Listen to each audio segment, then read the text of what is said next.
मैं पहले भी एक बार कह चुका कि तुम जो कर रहे हो उसे तुम बंद करो।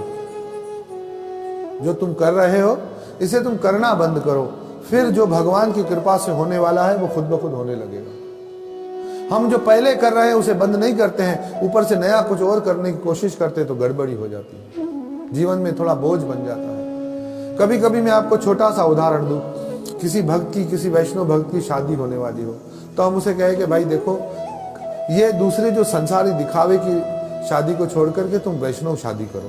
हा? तो वो बोले हाँ ठीक है, क्योंकि गुरु आज्ञा का पालन करते हैं सब भक्त।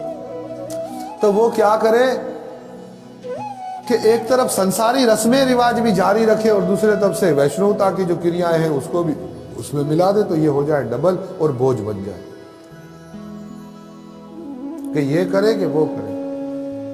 पहले जो हो रहा है, जो जीवन में मन घड़ंत हो रहा है, जो हम अपने ओर से अपने आप को धिक्का देकर कर रहे हैं, उसे थोड़ा बंद कर दो।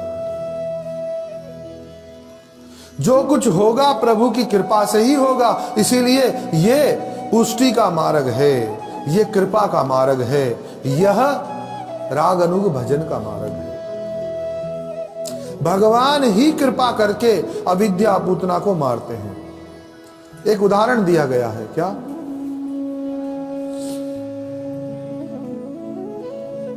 एक बिल्ली का और बंदर का उदाहरण देते हैं। एक बिल्ली का बच्चा है और एक बंदर का बच्चा है। बंदर का जो बच्चा है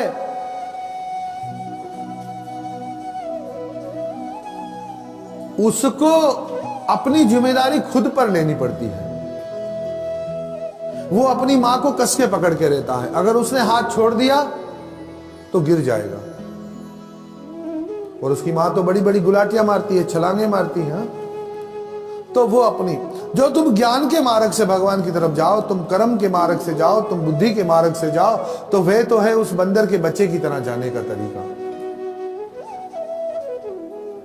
क्योंकि उसकी जिम्मेदारी खुद पर है, उसकी मां पर नहीं है। उसको अपनी मां को पकड़ के रखना है। और दूसरा है बिल्ली के बच्चे का न्याय। बिल्ली का बच्चा आंखें बंद किए हुए है, थोड़ा नींद में है, पर बिल्ली के अधीन है और बिल्ली का काम है उसको पकड़ना और उसको जहां लेके जाना है सुरक्षित स्थान पे पहुंचाना। ऐसे आपने सुना होगा कि बिल्ली अपने बच्चे को 7 घर घुमाती है, तब उसकी आंखें खुलती है। और वो बच्चा असहाय है, उसका सहारा उसकी मां बिल्ली है। इसी प्रकार से जो भक्ति करने वाले भक्त है वे असहाय है। उसको अपने साधन का कोई घमंड नहीं, अपनी माला जप का कोई घमंड नहीं, अपनी सेवा का कोई बल नहीं, उसको ज्ञान का कोई बल नहीं। हे प्रभु भले बुरे हम तेरे हैं, सकल द्वार को छाड़ के आयो तुम मेरे। हे प्रभु मैंने सब कुछ छोड़ दिया है, अब मैं निस्साधन हूं।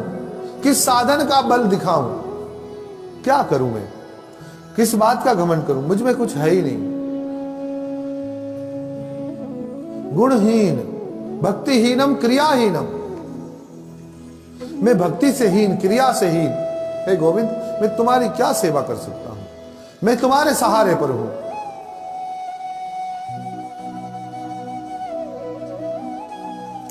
जिस हाल में, जिस वेश में, जिस परिस्थिति में तुम रखना चाहो मुझे मंजूर है। तब जैसे एक बिल्ली का बच्चा अपनी मां के हवाले अपने को कर देता है और उस मां की जिम्मेवारी है, वो उसको कहीं भी इधर उधर छोड़ती नहीं है, ऐसे ही भक्त भक्ति को अपना ले तो फिर भगवान की जिम्मेदारी है, फिर भक्ति खत्म हो जाए, फिर भगवान तो उसका सब मार्ग सीधा।